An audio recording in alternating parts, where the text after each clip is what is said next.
Smoke on the water. Smoke on the water. Fire in the sky. Smoke on the water. From Erie's own Government Access, Channel 9, from the City Hall Council Chambers, it's time once again for the Taxpayers Hotline Show. And now, ladies and gentlemen, your host... Holy cow. John, it's you. Kaz, it's you.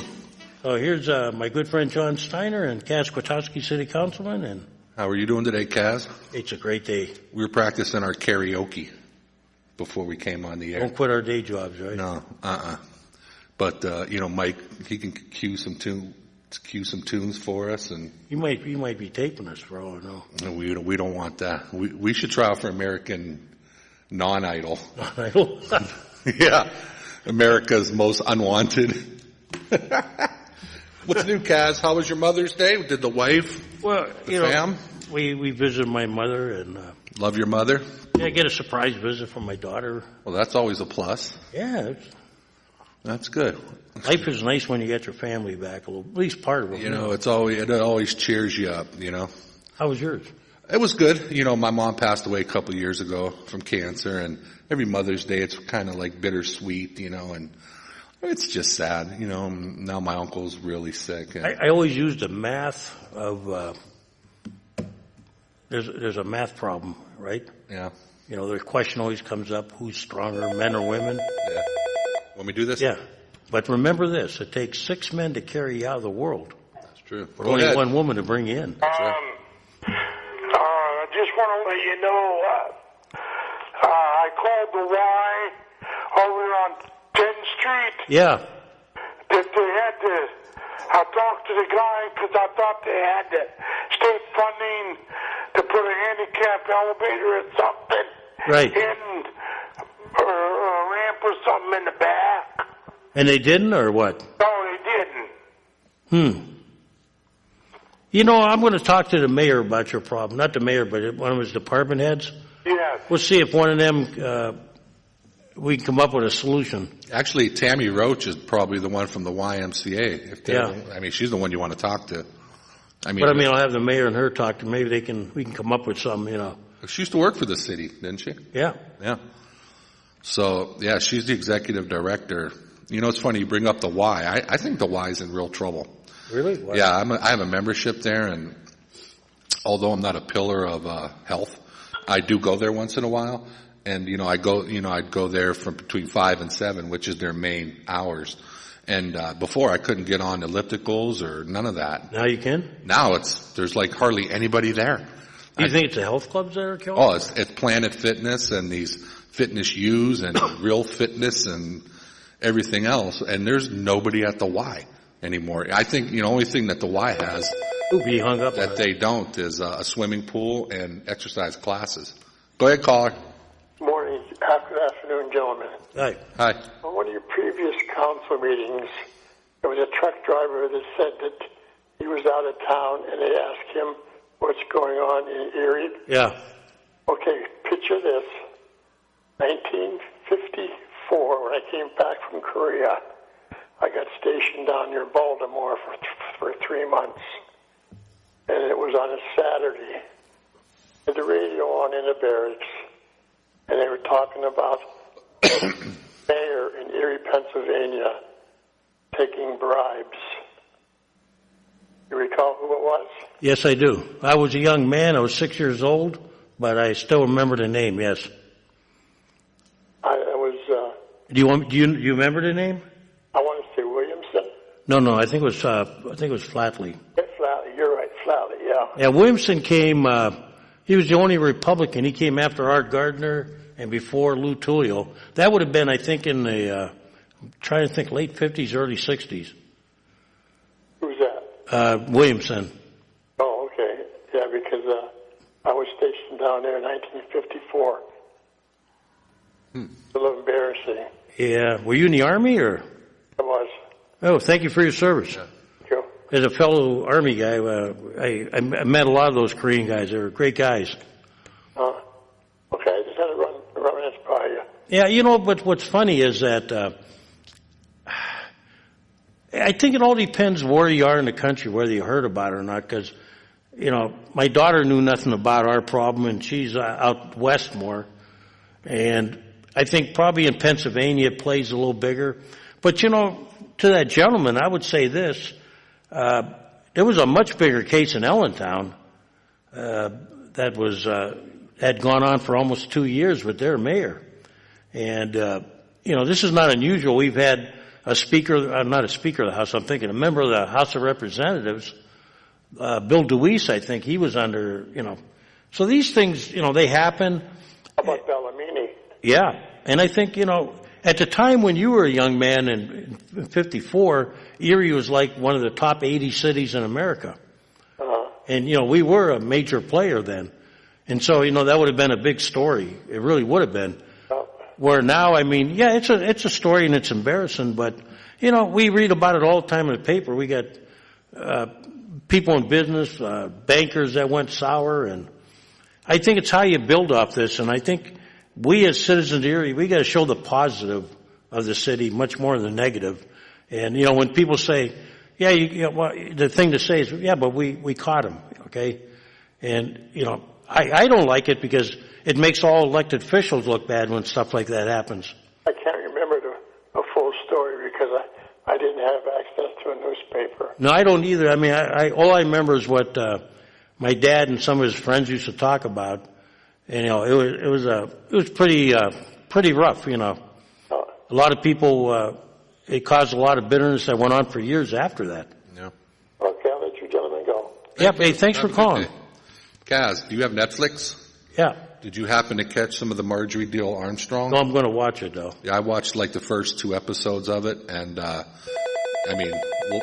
pick up on that. It's good. The phone's ringing. Yeah. Go ahead, caller.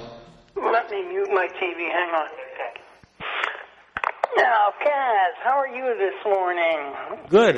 You sound like you got something you're going to hit me with. So go ahead. The Yankees did their thing last night, but I want to do a little chit-chatting with you about the Erie events. Hey, is this John? Yep. You sound different. What happened? You get a different phone? No, I probably got a haircut. Did you go to my good buddy? Yeah, I'm your good buddy. Oh, did you go to my good buddy? No, I wouldn't go to him. I go to a barber.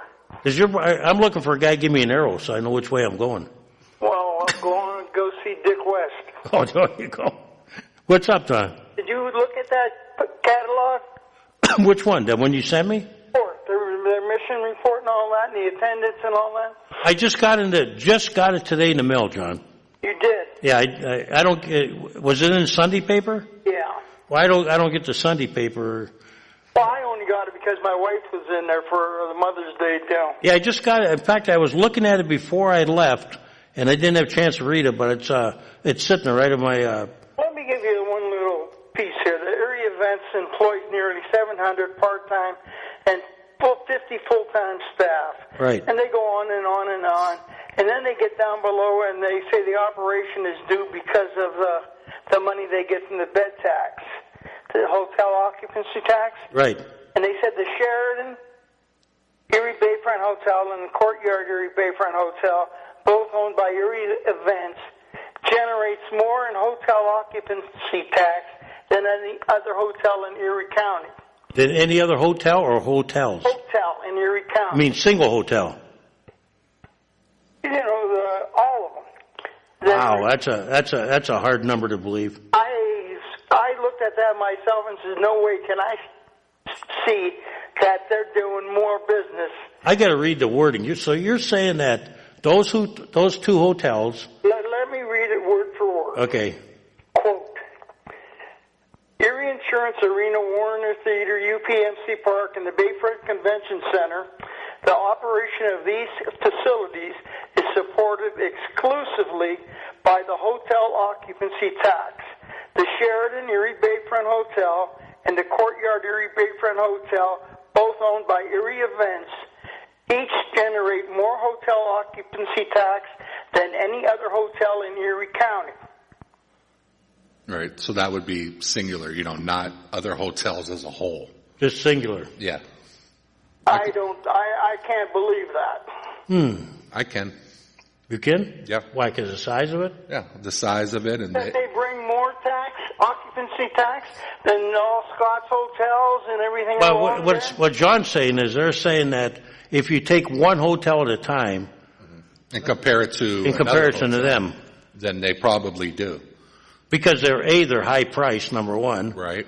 and B, they got more rooms than usually any of Scott's hotels. Like even his new hotel is only going to be about, I think 100 rooms, 90 some. I thought it was going to be 180. No, not about 90 some, he said. And if you look at it that way, that's true. But if you look at it as a totality package, those other hotels are subsidizing those hotels. True, but maybe I misread that also. Maybe I'm No, I don't think I think it's misleading the way they say it. Yeah. not at each individual. I mean, they're pretty big hotels, and if you look at them compared to, like, let's say, but it'd be interesting to go up against. I'm wondering what Nick Scott's Hilton Gardens does up there in the Ambassador. I would find it hard to believe. Well, he has about 4 or 5 hotels up in Upper Summit. Yeah, but the way they're saying it, John, it sounds like they're saying one-on-one. Yeah. And I think I didn't read it as such. I thought I was putting it as a whole.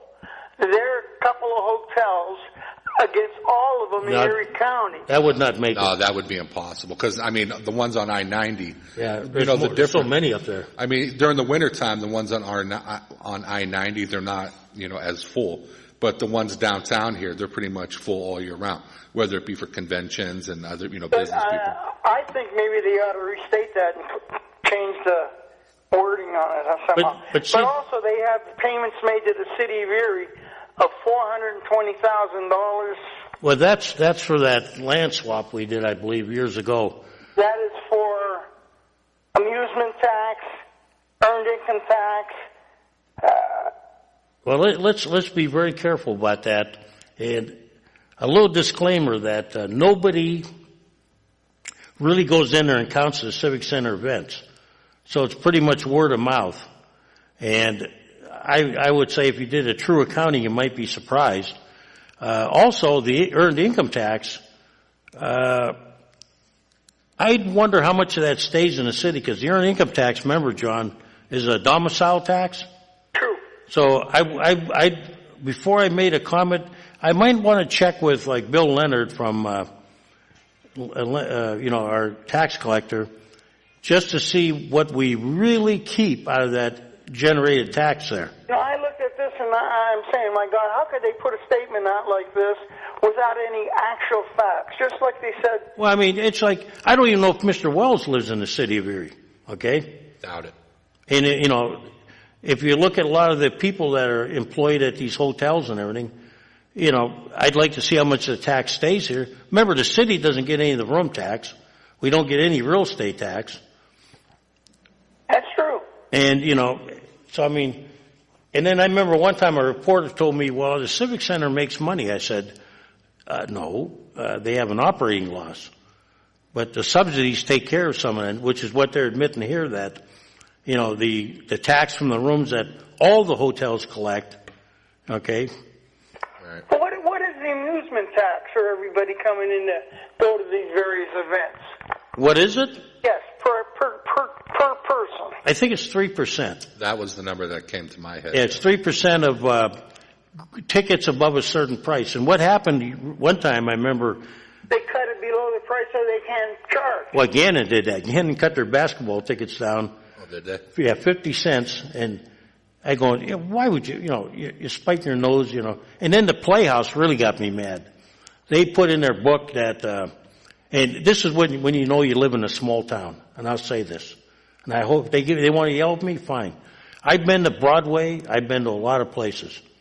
I've been to Major League Baseball just like you and I, John, right? Yes.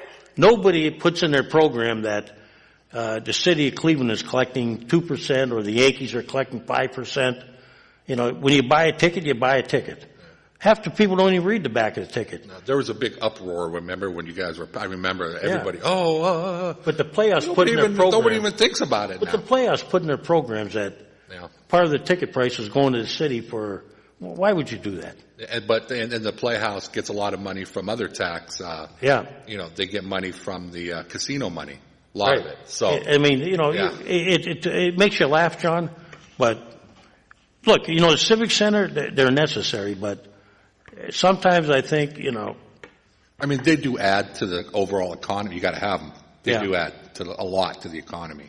Well, it's really funny. It shows the total event attendance for 2017. yeah, Total attendance was 802,975. was that everywhere? That's at all Sea Wolves, the ice skating, Erie Insurance building there.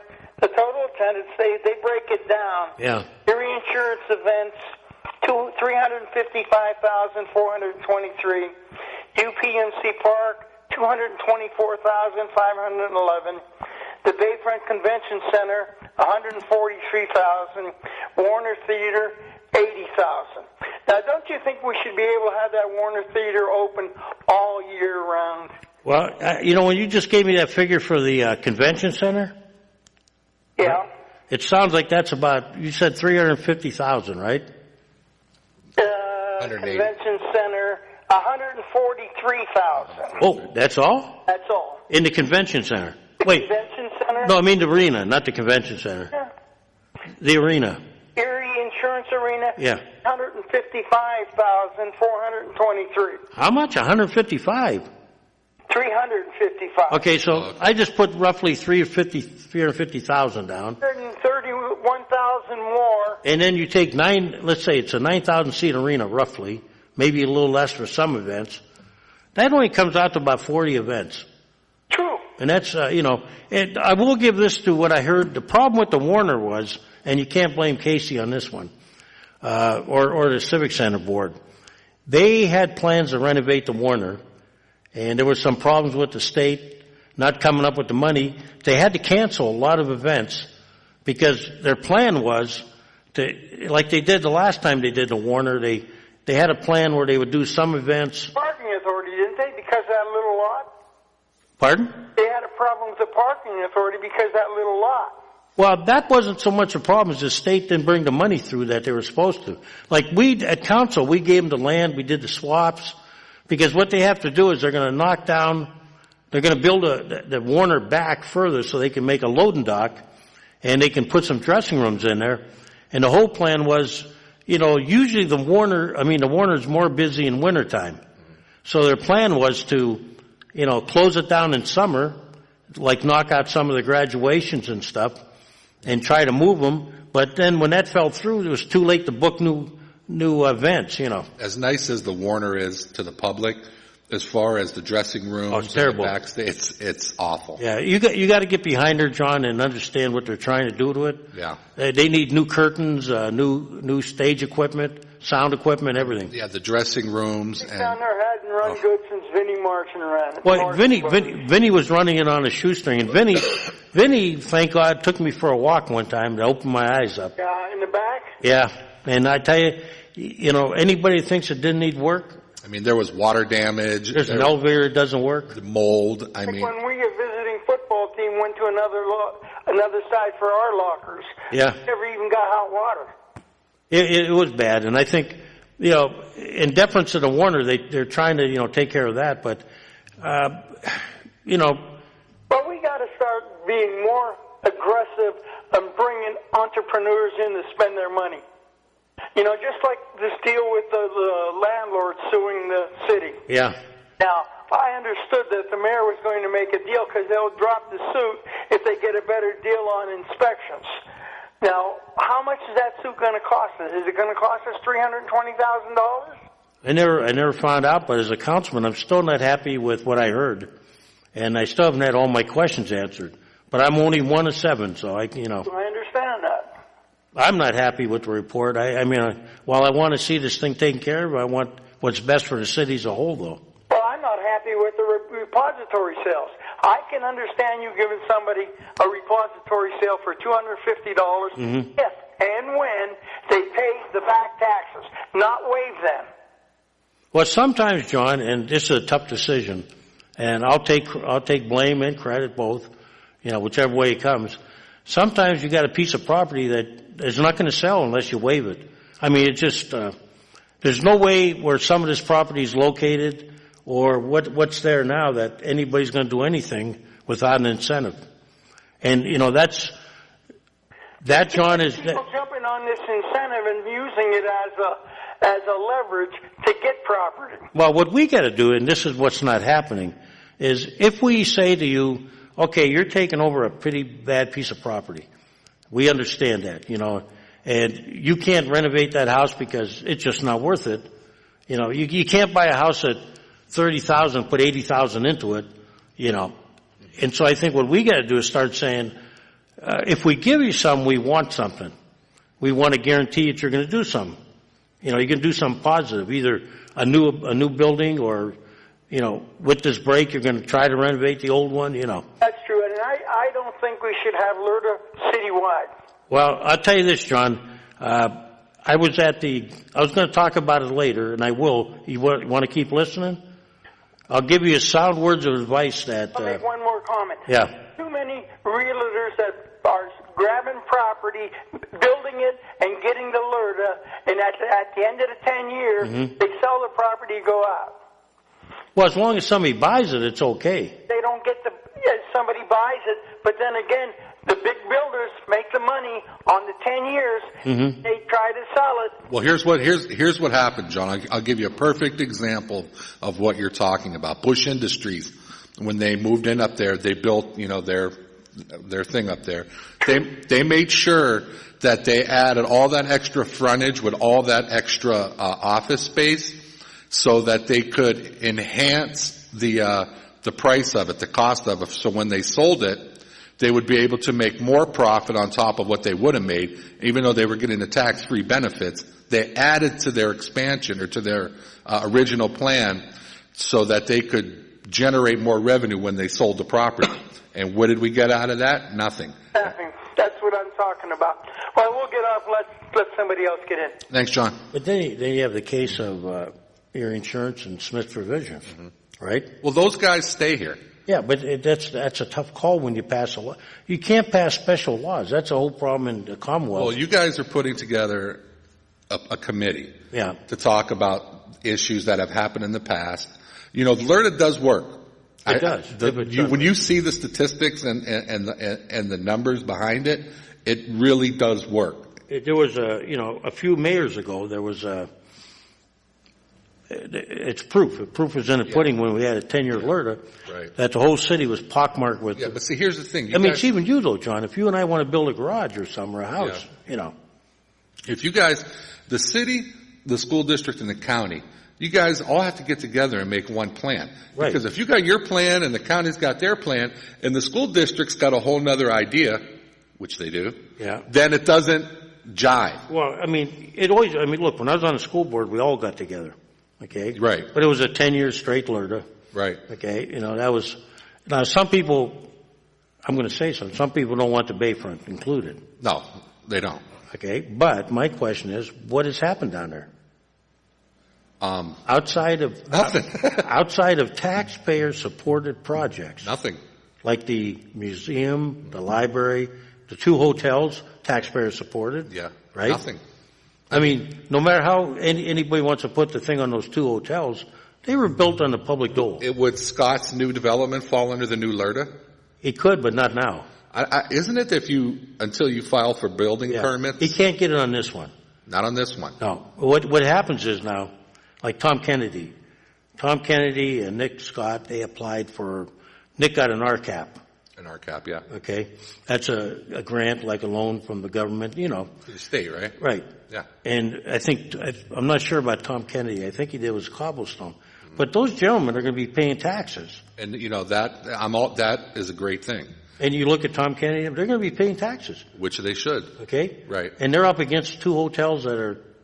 Tom Kennedy, he's the guy that owns the... Cobblestone. And the building. Renaissance building. Right. And I think maybe owns Palace. See, those are the guys that have invested in this community. Right. And we know they're not going anywhere. Right. I don't mind giving them LERTA. And I can tell you what Nick Scott said, and we were at the groundbreaking. Okay? Yeah. Now, that's his dime. Okay, yes, the government gave him some money, RCAP, but some of his money's in there. Right. It's not owned by the Erie Events or anything like that. Right. or the taxpayers. It's on its own dime, okay? Eventually, it has to make money or it goes out of business. Well, you know, that place on the bayfront next to Sunburst, Clover, they had their LERTA, and as soon as that was over, out the door they Next went. to Sunburst, or Yeah, next door, right on the bayfront highway. they're gone now? They're gone. I think the building was up for sale last I drove, but it was I don't know if it's sold or. See, I was responsible for that when I was on the school board, but at the time, we didn't collect a dime of taxes off any of those structures. At least now you got a couple left. Yeah. Okay? Yeah. And that's your hope that, you know, you're going to have some failures, but we've given Erie Insurance big breaks in the past. Yeah. And they've created now 600 new jobs. Yeah. In a building that's going to house 1,200. Yeah. So that means if, you know, looking at the future. So Nick Scott said, and he was pretty adamant about it. It's like I think it's a 5 to 9 phase project he's got. Mm-hmm. It's many facets to it. It's not just one. Right. Hotel's only the start. Right. There's another piece coming, an office building, Residential, a correct? park and ramp, some residential, commercial, retail, Right. Office, you know. Mixed use. Mixed use, right. Which you're supposed to, yeah. And eventually, it has a potential, I think they said, of generating around $3 million in taxes. That's good. Okay? Yeah. Potential.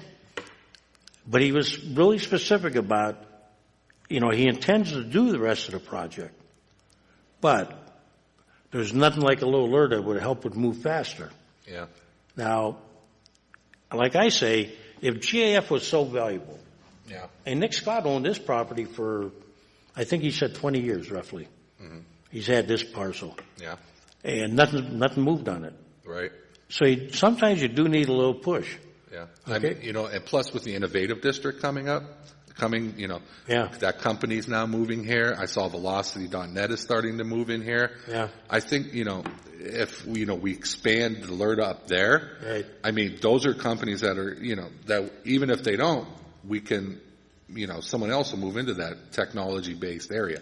You know, I think that with the new EDDC. We had that one new company move in too, right? Yeah.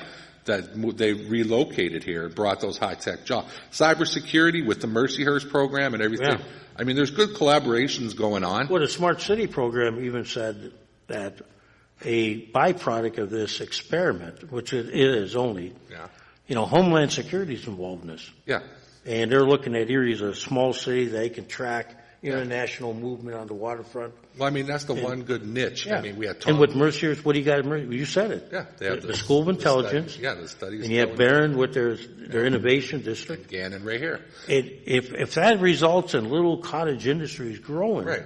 Well, you know, you get that, and then next thing you know, you got something spurring off of that, and then, you know, then the ball starts rolling. But the fact that they're all working together, you know, with the Gaming Authority, the EDDC, the city, Mercyhurst, all these other groups, Innovative Erie, they're all Gannett, and they're all starting to work together. And that's what you have to do. The city and I mean, we all start, I do see good things coming. Yeah, to do nothing is to stay where you are. But Yeah. and you know, there'll be to think that everything's going to be rosy is No, it's gonna take a while. we're going to have bumps in the road. People are going to complain. I mean, but what's the definition of insanity? You keep doing the same thing over and over again, expecting a different result. But I mean, even if you try something and it fails, okay, Yeah. at least you tried it, okay? Absolutely. And you know, you learn from your mistake, move on. Yeah. But like Nick Scott saying, when he talked about his project, he said, "I want it to be a destination spot, Yeah. but I also want it to be in conjunction with what's happening uptown." Yeah. In other words, you know, there's plenty of money for me down here, but there's plenty for the whole city to grow. Yeah. You know, think about if people started using this as a destination. If you have alerted throughout the city, it spurs construction jobs. Hold on one second. It spurs construction jobs. Right. It adds a whole bunch of other money into the economy in different areas. And those people take that money and invest it in a house. Then you have stores, boats, cars, different things like that. Go ahead, caller. Did you say that Sunburst closed up? No. Next door to it, I think he said, didn't you, John? Yeah, next door. They moved. This was a while back. A friend of mine, supervisor down there, and told me that, you know, once the LERTA ran out, they shipped everybody out and moved down to Mexico. So they had a skeleton crew working there, and I think they all pulled out. And they moved their offices somewhere What else. company was that? Clover, something like that. Well, a friend of mine was one of the The owner of Sunburst. I don't know if you've ever seen the article in a newspaper. You know who he is, don't you? Yeah, Yes. Roger Richards. yeah. He actually tore his house down and rebuilt it so he could get LERTA for 10 years. Rogers. Well, you know, He's a smart businessman. you know, the strange thing about that though is, you know, he may benefit, but if he sells it, Yeah. somebody's going to have to pay the tax on it, or you hope, you know. That's how that works? Well, the way LERTA works, if people got this misunderstood, is that, let's say, do you live in the city, sir? Yes. Okay, let's say you have a house right now you live in, right? You're not renting, correct? No. Okay, if you take advantage of LERTA, let's say you want to build an additional room or a garage, you're still paying taxes on the land, and you're still paying taxes on your present house, but you don't pay on the new thing. Now, in the case of Roger Richards, he would have paid on the land, and then the house would have been, you know, free for 10 years because he tore the other one down. That's how he worked the system that way. But if you just take your house and you add on to it, you're still paying taxes on the house that's there and the land that it's, you know, and you just get exonerated for the new facility. You know, and I think it's good because it adds jobs, it adds overall money to the entire city. And in 10 years, like they told us, just to show you some numbers, sir, 10 years ago when the LERTA was enacted, those numbers are coming back on the book, and we just gained $15 million more assessed value. You know, But the problem was, John, we lost more on the houses going bad. Yeah, well, Okay, I'll let somebody else call. But Thanks. it's a good call. Thank you, sir. you know, I was talking to some people, and the tax rates for the school district, I mean, we have to work with them, but you got to remember, they have a watchdog up there now. They have a babysitter. So we have to work with the babysitter. From what I understand, the state babysitter, he's not too bad. So they understand the whole LERTA thing, but they're different with a whole different type of budget situation. But here's the thing, John. They're not going to lose any taxes, okay? Right. And I know it's a leap of faith. It is a giant leap of faith, but you're looking 10 years ahead, or whatever you decide your LERTA, whether it's a staggered LERTA, a 5-year LERTA. Yeah. It doesn't have to be 10, okay? But when you're looking, like right now, they brought numbers in. Yeah. And they showed us. I wish I had brought it today. I do remember this figure. They brought in $15 million that is on the tax rolls now that wasn't there 10 years ago.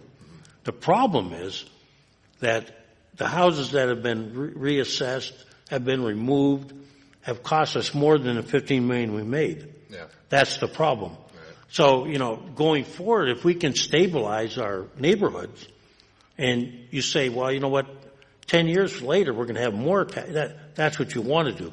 Right. But the whole problem is we're being stripped on the one end because they're going downhill fast. Well, you know, the thing is, the school district is very important to any economic. The number one, I told you before, I talked to a guy that Findlay, Ohio. He's the president of Mercyhurst Northeast. He was involved in economic development. They went to Japan, brought over Saturn plant and some other, actually 3 plants.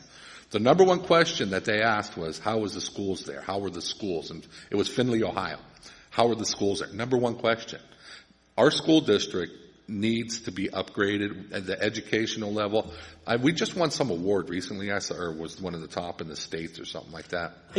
I think the perception is it's bad. Yeah. But I will say this, 3 of my kids went through there.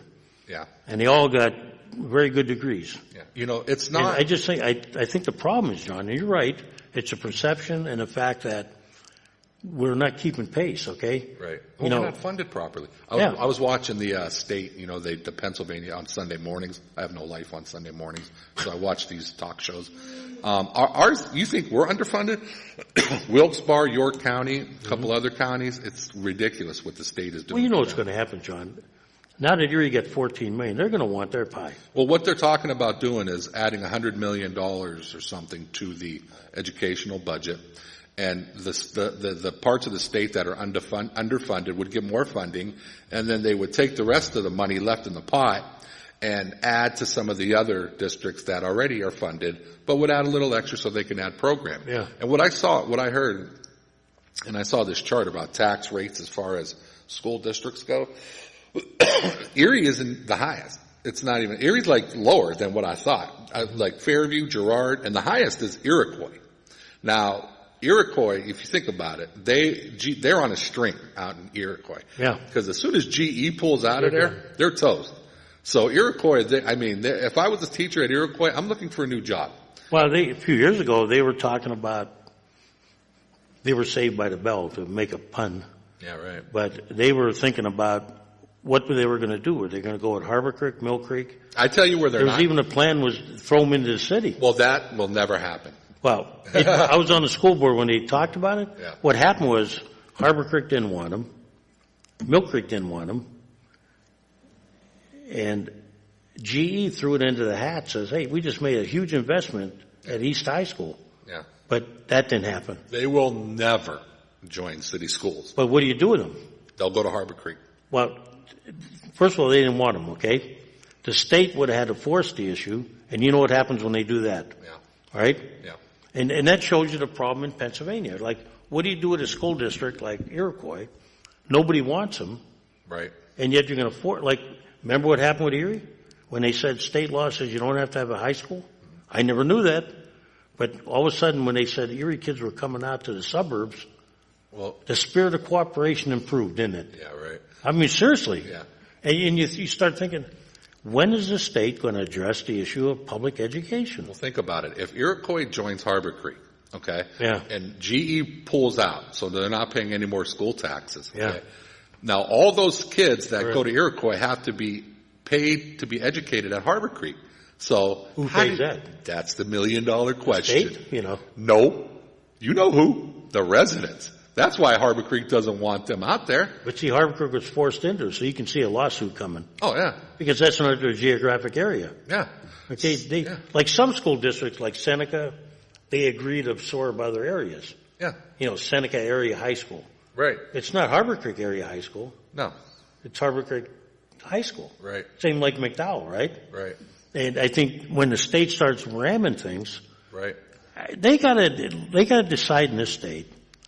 You know, these mandated programs are killing school districts, They are and they got to sit down and decide. charter schools. And the charter schools are just a fancy name for vouchers. Yeah. Okay. Well, the guy that's babysitting our public schools through the state is a big-time charter school voucher supporter. So, I mean, are there some benefits to charter schools? Yeah. But they are a financial drain on everybody. Well, yeah, but they're not monitored like ours No.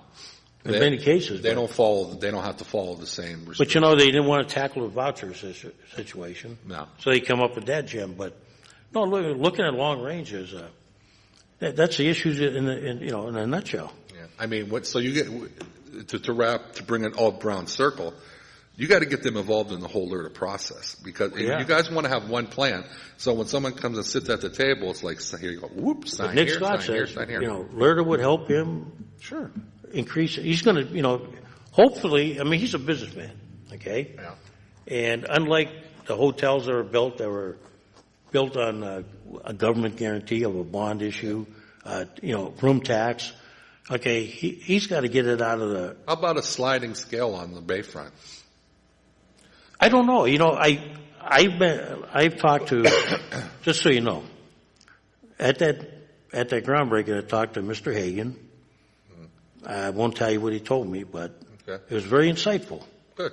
And I talked to Nick Scott. I talked to a couple other businessmen down there, and I tossed it around and people I could trust. Yeah. The Tom Kennedys of the world, and I said, because they're the guys that actually put the money in. Yeah. The Rick Griffins and all that. Not the chains that come here, but the people who live in this community, okay? Yeah. And I asked them, I said, what would be beneficial? So I've been gathering intel. When I make my vote, I'm going to see, what I think is the best deal because, look, people aren't dying to build businesses in the city right now, Right. right? You don't see any Applebee's. You don't see any grocery chains. No. You see a few local guys, but Right. they're getting hard. Right. You don't see people building homes. Right. So it seems to be the common denominator is we're not in the catbird seat. So now we got to do. I've seen this. We got to give somebody something. I've seen the statistics of LERTA, and they do work. They do if they're properly administered. Yeah, they do. But you have to, you guys, I'm glad to hear that you guys are putting a committee together. Yeah. And each entity is starting to work. And I've seen, that's the good thing about Joe Schember. I mean, the guy's everywhere. I see him on Facebook all the time at different meetings, explaining himself, talking to people, getting people to work together. The mayor was a little bit in a hurry, and I said, we need time to sit down because at the end of the day, we're all going to hang together. There's a lot of people. If we make a bad decision, we're all going to be hung in effigy. There's a lot of people in the city that don't want to give away free taxes anymore and have them pay the freight for rich people taking all the money. But see what they got. Look, that's their point of view. Yeah. Let's be the devil's advocate. That's their point. Why the heck would I give Nick Scott and all that free money? They got all the money. Well, I'm paying all the taxes. It's a fair point. Yeah, but you got to remember, right now Nick Scott is paying on that land. Yeah. He is paying. Yeah. Okay. Civic Center's not paying. No. Okay. Right. You can look at those nice glamorous hotels and that convention center. Correct. That's all taxpayer. You're paying that. Correct. Okay. Yeah. So you got all this land. It's sitting there. Yeah. Okay. He's paying taxes on it. Yeah. Would you rather him pay taxes on that or have it developed? What I would rather have is him paying a ladder LERTA on the Bayfront project. Now everywhere else, that's different. But what if that's not enough to entice him? Well then, he's going to build it no matter what. No, he's not. There's no guarantee.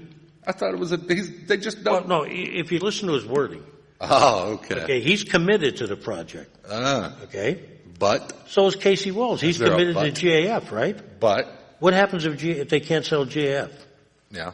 I mean, they keep saying they want to develop it, right? Right. Have you seen anybody come running in? No. Same with the East Dobbins Landing. You know about conceptual drawings. That's all they are. Yeah.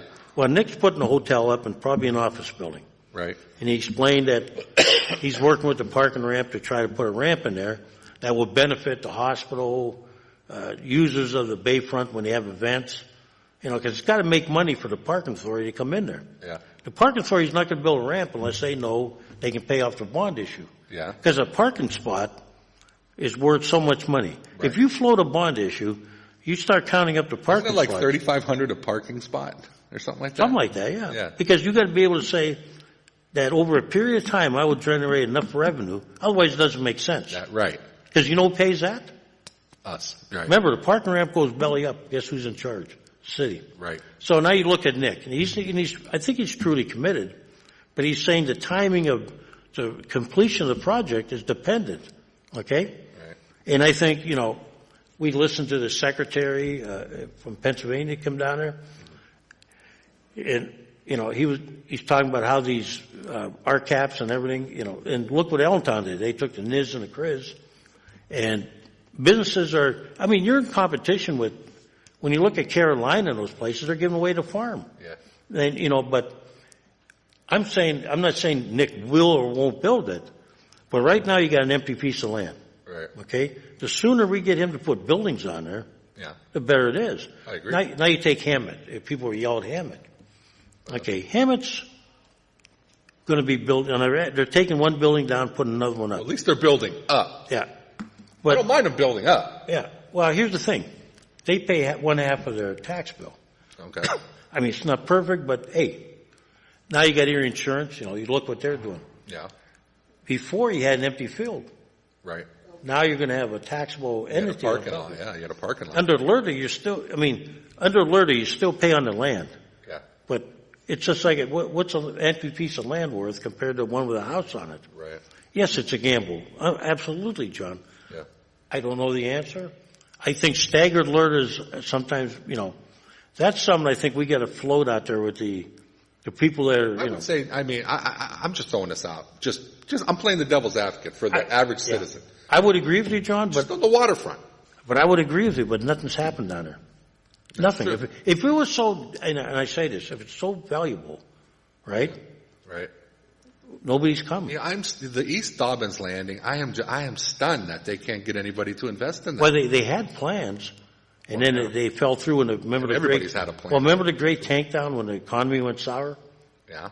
At that time, they had a plan to build a 4-story where McAllister's was, a combination of a parking ramp that was hidden with retail and residential and commercial aspects around it.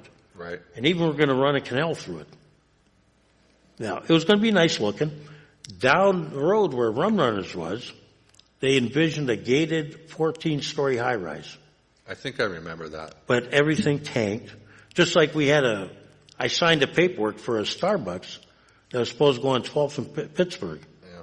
But it went on the other side, remember? Yeah. That was like 07 through 09. Because the market tanked. Yeah. Loans, nobody could get loans. Loans are still tough. Right. And so, I mean, what we're looking at is, if we can, if the Bayfront was booming, John, I'd be the first one to say that. Yeah. We ain't giving away the farm. Right. But I don't see anything happening. Well, then that's. I mean, I'd like to talk to Casey again. What has happened with, the marketing plan? Well, these guys, I think, are going to invest no matter what. Who? Because the whole Nick Scott development was being discussed before LERTA was being, the 10-year LERTA was being brought up. Nick was supposed to that was where the convention center was supposed to go. Yeah. So he bought some of that land on that assumption. Well, him and what's his name? They've been throwing down for years, so nothing ever get done. Him and Roger. Yeah. I mean, those guys, two juggernauts going at it, and then nothing gets done. Nick's problem was he had an idea of the kind of hotel he could build on his dime, and they had a vision that didn't match with his reality. Right. If you look at it, when they wanted him to build it, as I understand it, it was his dime. Yeah. Okay? Right. And he did study after study that says it wouldn't support it. And really, when you look at it, Sheraton, it's too big for Erie. If it wasn't supported by the Taxpayer. I believe the county took a bond issue on it. Oh, yeah. Without that help, if that was a regular hotel, they wouldn't do it. And they don't pay real estate taxes, right? Right. That's a big part. If you were, I was change the subject real quick. I was watching the Marjorie Diehl Armstrong thing. Yeah. And she whacked like 3 guys. She got away with it the first time. Guess who her lawyer was? Who? Take a guess. The guy with. Take a guess. What's his name? If anybody out there can guess who Marjorie Diehl Armstrong's lawyer was the first time she whacked somebody and got away with it, call and give us your guess. Boy, why you got tongue-tied now? Let me write it down for you. It's not the guy with the long hair. Let me write it down for you. I'll write you the first name. Oh, okay. That's what I was thinking of. I saw that. I was like, wow, that figures. Actually, I actually knew one of the participants in that scam. Oh, did you? Yeah, he was hanging out at Rothstein's house. He was the guy from Rolla Cola. Go ahead, caller. I've got one quick question for you, Kaz. Yeah. The CBG money, who does it benefit? This is the money going from Peach Street to Sassafras. I think it's between 10th and 11th. How does that benefit anybody but those businesses out there on that block? CDBG money? Yes. What do you mean? Community block grant money. They're going to do landscaping and everything. Between 10th and 11th, and where was it? From Peach to Sassafras. That was, let me see, who does that benefit? That's going to benefit the on 10th Street. Oh, that's for probably Velocity Net. Yeah. Yeah. That's a Velocity Net project, John. They're putting a lot of money into that. Well, how will that benefit him down there? He's above. Who? He's on 10th and Peach. The Velocity Net, the old Rothrock building. Yeah, well, you're saying it's on 10th Street, didn't you? I said between 10th and 11th from Sassafras, from Peach to Sassafras. Well, that's behind his property. That's $1 million. I mean, how will it benefit the people that need that? I think his project, though, if I remember right, he bought some property behind him too. John, are you sure that's CDBG money and yes, not? Yes, it is. $1,100,000. Or is that Elm Street money, John? CDBG, you sure? Because the Elm Street, I'm not sure. He did buy some property though. If you look back there now today, yeah, he's cleaning up the area behind his building. Yeah. If I remember right, he bought some of that land near the old parking lot back there. Yeah. So what they're trying to do is change the image of that area. Right. Part of the thing that we're doing with 10th Street is because of his project, there's going to be some changes made there. Well, I'd rather see it go to people that don't have the money than benefit them instead of somebody who has the money. Well, his thing is he's bringing jobs downtown. That's beside the point. Well, I know that's how they sold it, John, and the fact that he is renovating some of the bad areas behind his building, I do believe. I'm going to have to check into that, but It's on your agenda to be voted on today or this week. I'll pull it up. I'll get the copy of that and see what it entails. Just curious. But John, his project is a lot more than just the Rothrock building. Yeah, well, I understand that. Yeah, he bought, he got Marquette. Marquette bought the one property he sold to him, and that was the old hairdresser. And then I think if I remember right, he bought some land behind there because it's kind of junky back You there. got to figure he's got to own between 10th and 11th. So that's probably what it's. He's trying to rent even the backside because He's right though. Sell it since. Well, it's just like the old deal. Cleveland wants a new stadium. Let's let the state buy it. Yeah, right. Would you hear the Browns want a new one now? Yeah. Are you serious? Talk to the man next to you. Wait a minute. Yeah. Yep. Yeah. The Browns want a new stadium. Thanks, John. Thanks, John. Another. They just got one. They didn't actually say they want one, but Are you kidding me? they would like a renovation or maybe look at a new stadium. Jesus. They're looking 10 years down the line because they claim in like 10 or 15 years that stadium will be one of the oldest of the new ones. It's ridiculous. Go ahead. Go ahead, caller. Oop. They're saying that's one of the oldest of the new ones. You still have a lot of older ones out there. But that shows you the madness of sports.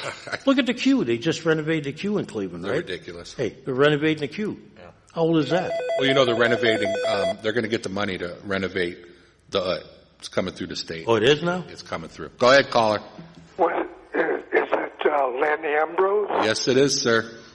Okay. He's pretty good. That was good. I was like shocked. I was like, because when they show on the documentary, they showed the affidavit that they signed, and there was his name. It was her attorney, Lenny Ambrose. So he's high profile. Absolutely. He took care of when the Filippi thing went down, and he took care. Now he's handling Sonia's case, and I knew the one guy I knew was the Rothstein guy. Rothstein. Yeah, he used to his dad owned the old Rolla-Cola. Right. They were wealthy. Yeah, and he used to come into a place where I was the accountant for, and he was a nice guy. You wouldn't know anything. He dressed kind of down a little bit, but that was a weird case. What's her name? She was really attractive when she was younger. Very intelligent, I heard. Marjorie Deal. She was pretty cute. She was very intelligent, I heard. Crazier than a loon, but she was pretty hot. Wasn't she a valedictorian at Academy? That's what I heard. I heard she was actually. She could have. I don't know if she did go to college, but she had a master's. Did she? Oh yeah. Yeah, she was pretty sharp in the head. Master's in education. That doesn't mean you're okay grounded, but sharp in the head. Yeah, she knew how to whack you real good and get away with it. And just but when I saw Lenny Ambrose's name on the affidavit, I was like, wow. Had that Scott Bremner on there, and a lot of the local guys, and they had Tom Stankiewicz from upstairs was. Wow, it was wild, wasn't it? Yeah, and Brad Folk. I always liked Brad Folk a lot, and they show a lot of Erie and talk a lot about Erie, and I've only watched half of it. It's a 4-part series, so it's pretty good. I mean, it just that whole Brian Wells case was just tragic, but Brad Folk was in Marjorie Deal's graduating class. Wow, that's so was my father-in-law, Joe. Really? Kirsch, yeah. That's crazy when you think about it, Yeah, I mean, it was. What'd they put in her yearbook? Most likely to like kill people, probably, or something like that. And Len Ambrose also handling the case of the students from Penn State on that he's doing fraternity, that fraternity death. Yeah. Well, okay, thanks. guys. Hey, thanks for answering the question. Thanks. So yeah, Erie's played predominantly in that whole. I mean, there's a lot of scenes of Erie. I only got halfway through, but she was very attractive when she was younger. And I never met her, but Rothstein, he was a interesting person. yeah, well, they're all. I mean, when they. And here's the thing: when he worked for the school district, everybody's going, "Well, why didn't they spot him?" Yeah. He was vetted. He had no record. Right. I mean, he went through all the checks and. Yeah, well, he's a smart guy too. I mean, His dad, they called him Mad Matty, the chemist. Oh, that. Well, he had more flavors of pop. You have to go back, John. You're a young man, but he had that roller cola on French Street. Yeah. He had like pop that was never invented. Strawberry. Well, he was rich. Yeah. His family was rich, and she had money too. She sued everybody. She brags about it on the documentary. I'm not stupid. I've sued, I've made money. I've got money. Why would I want to have them rob PNC? I've got my own money. That certainly was some weird times. That was a weird case, but it has a lot of the local guys in it, and Scott Bremner's on there doing a lot of, they asked him a lot of questions, and it was very interesting. I only saw half of it, but it was pretty good. I'm going to watch it. I haven't watched it yet, but yeah, it was. I saw, it was entertaining. A lot of the stuff I forgot all about, and sometimes when you live through that stuff, you really don't. Yeah, I mean, she was clearly bipolar, and she's crazy. I mean, there's no other way. She's the evil genius. And we can't talk about some of the stuff on TV, but no. Election day's tomorrow. It was yeah. Make sure everybody goes out to vote. Let's hope they do. I hope. Yeah, I mean, because in America it's been abysmal. Erie needs to start paying attention to who they're voting for and what they're doing. I tell young people these are important times. I tell the young people, I said, look, you turn out for the president. That's great. Yeah. But you forget that it's elections like this tomorrow. Yeah. You're electing a representative to the Pennsylvania House. Yeah. Okay. I mean, and when you elect congressmen to the federal House, well, these are your positions. You have Mirsky, Filippi, and Brenneman running for that. We have Congress, DeNicola. These are important jobs. Chris Rieger and some other guy. These are more important than the president, really. And you agree? Who? The elections tomorrow more. Oh, our local elections. Well, even the congressmen and on the federal level. Our local elections. That's a lot more important than the president. Way more important. Our local elections have way more of an impact on our day-to-day lives than the president does. Well, look at the president. He's fighting Congress all the time, right? Yeah. Well, who you elect tomorrow out of our district? Yeah. Well, we're not electing them, but you're determining who's going to run the fall. That's key. Right. And you got the president pulling us out of this Iran deal, and then they're firing rockets at each other. I don't really agree with a lot of stuff that Trump does, but I don't know the aspects of that Iran deal. But we got to start dealing with North Korea. Yeah. And if that Iran deal is that bad, maybe, I'm thinking, well, all of a sudden this guy's not all of a sudden in North Korea, like, agreeing with everybody. So maybe there's some, to him pulling out of this. I mean, it's hard to trust him. Well, you try to look at what the rest of the allies are doing too. Well, we do our own thing. He don't care about That's that. fine, but the problem is, we don't have a draft anymore. Yeah. We don't have millions of kids in uniform. If a world war breaks out, we're SOL. I mean, China's mad at us. But the draft has come back. It will. It's here now. You still have to sign up for the selective service. It's there, but yeah. But when I was young, okay, we had millions of people in uniform. Yeah. Active, reserve, guard, all the branches were heavy. Yeah. We would have trouble fighting a two, what do you call it? A two-front war. Two-front war, three-front war. Yeah.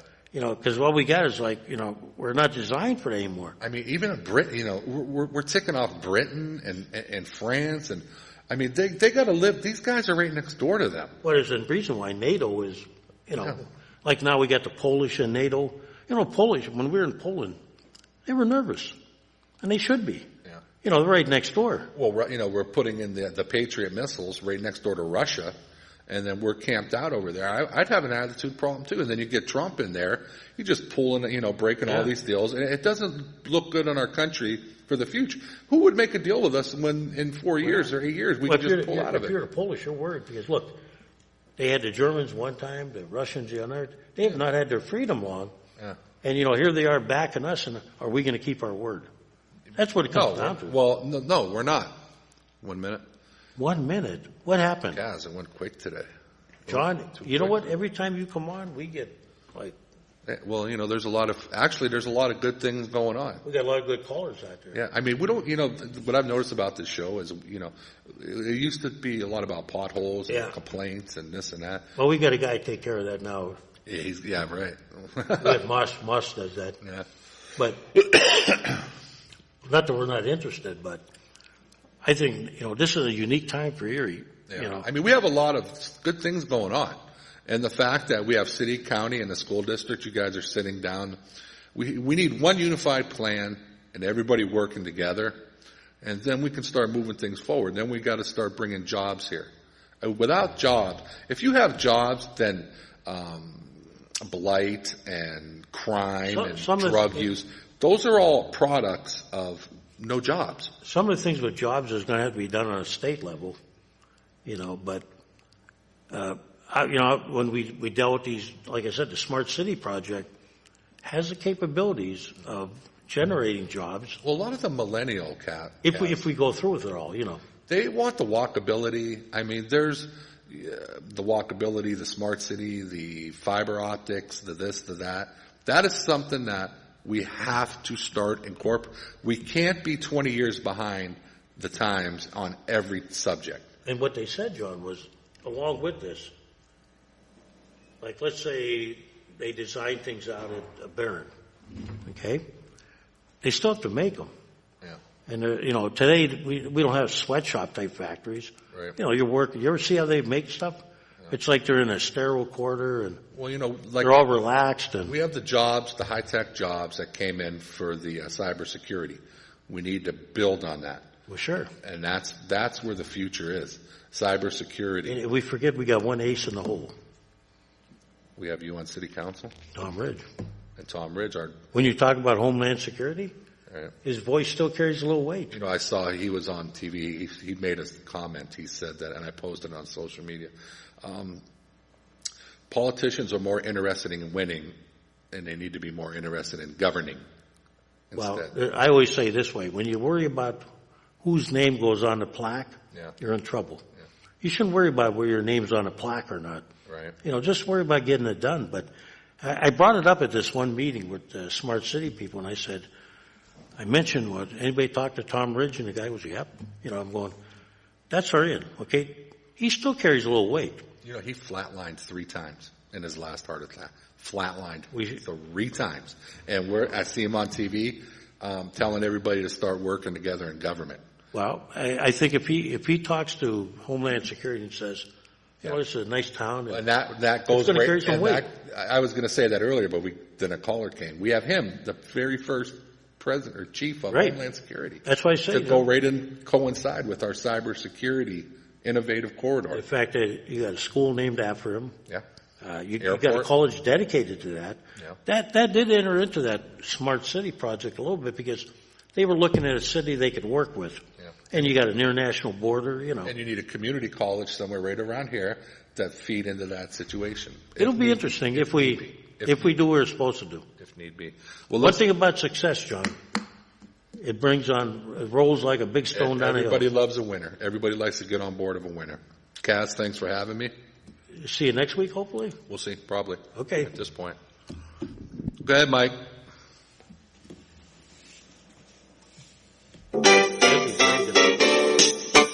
Ladies and gentlemen, you have been watching the Taxpayers Hotline Show on Erie's own Government Access, Channel 9.